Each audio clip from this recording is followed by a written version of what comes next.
Myntra Big Fashion Festival is live. Get 50 to 90% off. Sale is live.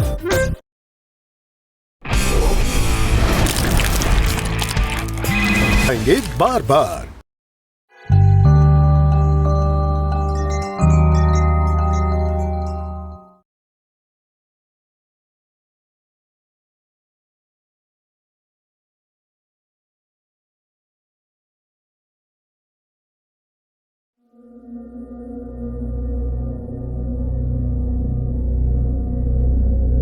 जैना को हमेशा से ही चैलेंजेस का शौक था और वो बहुत निडर थी। इसीलिए उसके दोस्तों ने उससे शर्त लगाई कि हम तब तुम्हें मानेंगे कि तुम बहुत बहादुर हो कि अगर तुम विस्परिंग हॉलो जैसे खौफनाक रास्ते पर रात के वक्त अकेले जाकर दिखाओ, जहाँ से आज तक कोई वापस नहीं आया। जीना ने उनका चैलेंज कबूल कर लिया और अपनी गाड़ी लेकर रास्ते पर रवाना हो गई। रात काली सिया थी, चांद तक की रोशनी नहीं थी, चारों तरफ गुप अंधेरा था। सिर्फ गाड़ी की हेडलाइट्स की रोशनी थी जो रास्ते पर पड़े दरख्तों के साए को और भी खौफनाक बना रही थी। जीना गाड़ी चला रही थी और इधर उधर देखती जा रही थी। दरख्तों की शाखें और उनके पत्ते उसको रात के वक्त अजीब व गरीब से लग रहे थे। हवा की आवाज़ें जब दरख्तों के दरमियान से गुजर कर आ रही थी तो ऐसा लग रहा था कि बहुत सारी रूहें आपस में बातें कर रही हैं। ये आवाज़ें सुनकर वो और भी खौफ में मुब्तला हो रही थी और रास्ता था कि ख़त्म होने में ही नहीं आ रहा था। रास्ते के दोनों तरफ एक भी साइन बोर्ड नहीं था। उसे समझ नहीं आ रही थी कि वो गाड़ी को किस तरफ मोड़े।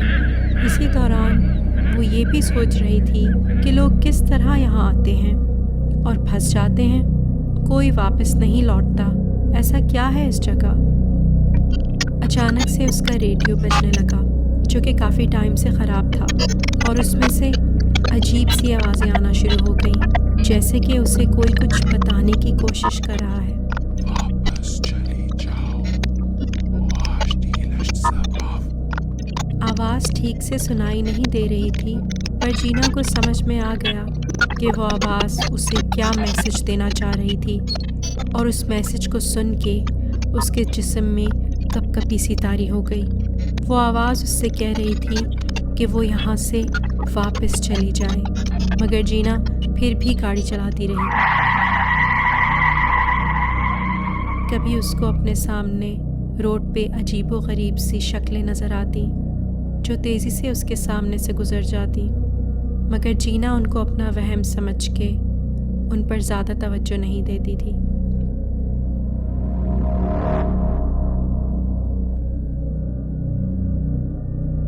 अचानक से एक ख़तरनाक मोड़ पे जीना ने तेज़ी से गाड़ी मोड़ी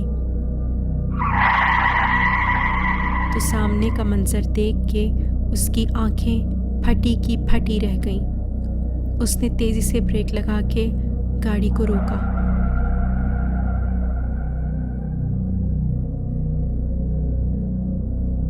रोड पे सामने एक लड़की खड़ी थी, बिल्कुल अकेली।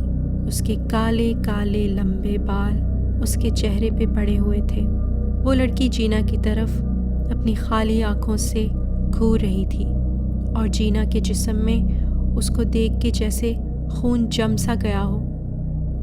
जीना ने कहानियाँ सुनी हुई थी कि इस रास्ते पे एक लड़की की मौत हो गई थी और वो जहाँ जाना चाहती थी वहाँ नहीं पहुँच पाई और आज भी उसकी रूह वहाँ भटकती है कि शायद कोई उसे उसके ठिकाने पहुँचा दे।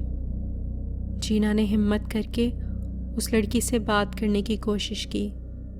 क्या आपको मदद की ज़रूरत है?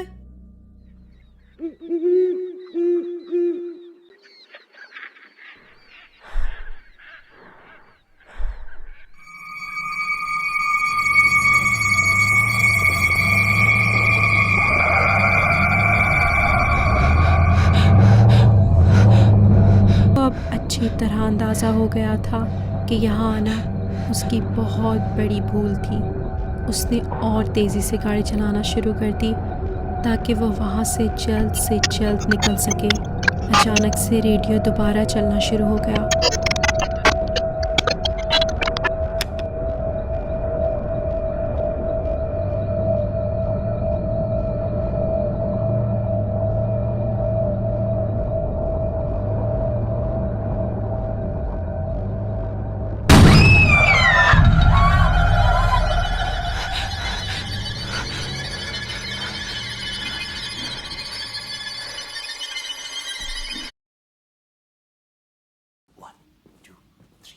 कि बस एक और मील का सफ़र रह गया है, फिर मैं अपने घर जा सकूंगी और दोबारा कभी यहाँ का रुख नहीं करूंगी। वापस चली जाओ। स्टूपिड रेडियो, ये बंद क्यों नहीं हो रहा?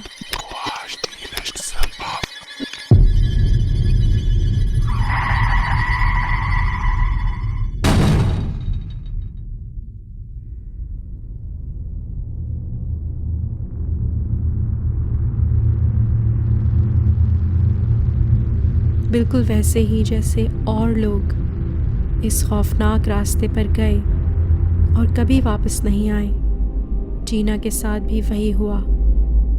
वो वहाँ से कभी वापस नहीं आई और किसी को नहीं पता कि उसके साथ वहाँ क्या हुआ।